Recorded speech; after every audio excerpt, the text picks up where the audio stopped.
हमारा जो मस्तिष्क हमारी सहमति में कार्य करता है, उसमें विवेचनात्मक और फालतू की चर्चा की जाए तो हमें पता चलता है कि असल में हमारा दिमाग, हमारा मन उस तरफ आकर्षित रहता है जहां आप नहीं सोचना चाहते।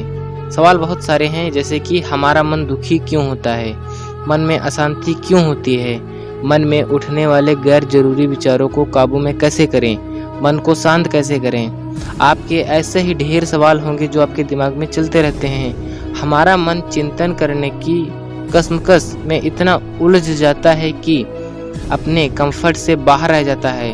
उसके बाद शुरू होता है मानसिक तनाव और समस्याओं का दौर, जो हमें कुछ ऐसे बेकार फैसले लेने पर मजबूर कर देता है जिनका परिणाम हमारे अनुसार बिल्कुल नहीं होता।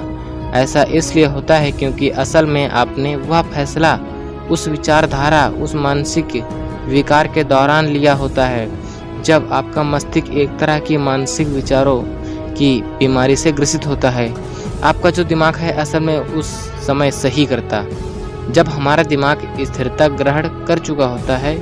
मन को शांत और स्थिर कैसे करें, और यह एकाग्रता तब उत्पन्न होती है जब आपको कोई दुख, कोई चिंता आपके मनोबल को चोट ना पहुंचा सके और ना ही कोई खुशी आपके मस्तिष्क की शांति को भंग कर सके। हमें अपने मन को शांत करने के लिए कई उपाय करने पड़ सकते हैं। विचारों में बहुत ताकत होती है मित्रों। एक विचार आपको बहुत कुछ बना सकता है और एक विचार ही आपका बहुत कुछ गवा भी सकता है। आखिर इन विचारों से मन की अशांति, मानसिक तनाव से मुक्ति कैसे मिलती है, यह पॉसिबल है। दोस्तों, आपको बता दूं, दुनिया का कोई ऐसा कार्य होगा जो असंभव हो।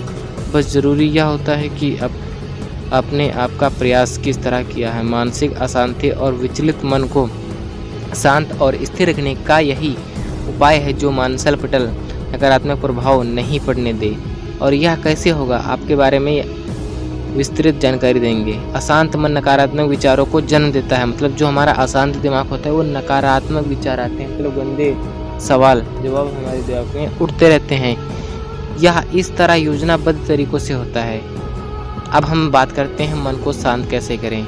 तो भाई, इसका सबसे अच्छा, प्राचीन, मतलब बहुत ही पुराना जो उपाय है, तो आपको योग और ध्यान करना है।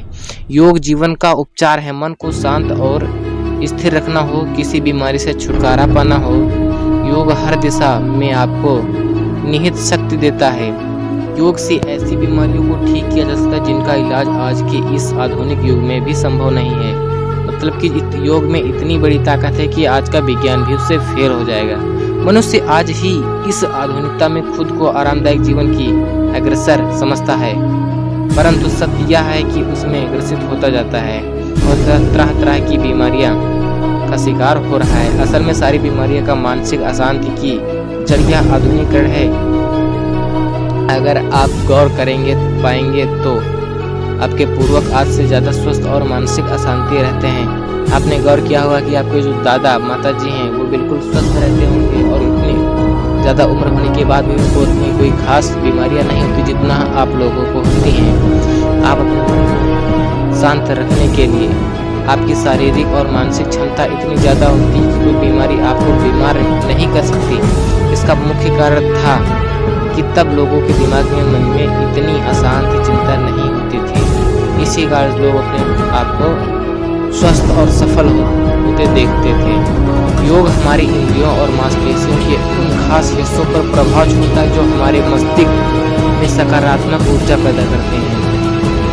अगर आपको भी मन को शांत करना है, अगर आप महसूस किया होगा तो आप जरूर इस बात से यथार्थित होगी कि जब हमारी आंख बंद होती है और मन बिल्कुल शांत होता है, हमें असीम आनंद की अनुभूति होती है। आपने कभी ट्राई किया है, जब आप बहुत अच्छी चीज़, मतलब कि किसी चीज़ में जब आप लेटे हुए हो और आप एकदम मन शांत हो तो आपको किस आनंद की अनुभूति होती है, उसी तरह यही अनुभूति इसमें भी होती है। तो यह अनुभूति ही मानसिक संतुलन को नियमित बनाने में मदद करती है। पर अपने मन को इस स्थिति में ले जाना आपके दिमाग को एक अलौकिक क्षमता प्रदान करना होता है, जिससे आपकी ऐसी भी परिस्थितियों में सुख हो या दुख में बिना अशांति से अपना सही फैसला ले पाओगे। यह आपके मस्तिष्क में ऐसी व्यवस्था को लागू करता है जो आपको प्रभावित भी नहीं होने देता है। मतलब कि और यही कारण है कि योग और ध्यान करने वाले लोग कभी किसी बीमारी या मानसिक तनाव से पीड़ित नहीं पाए जाते हैं। जब आप ध्यान मेडिटेशन करोगे तो आपका भी माइंड जो दिमाग है काफ़ी ज़्यादा अच्छा होगा और आप महसूस कर सकते हैं कि वे सिर्फ विचार हैं और उन्हें जाने दें।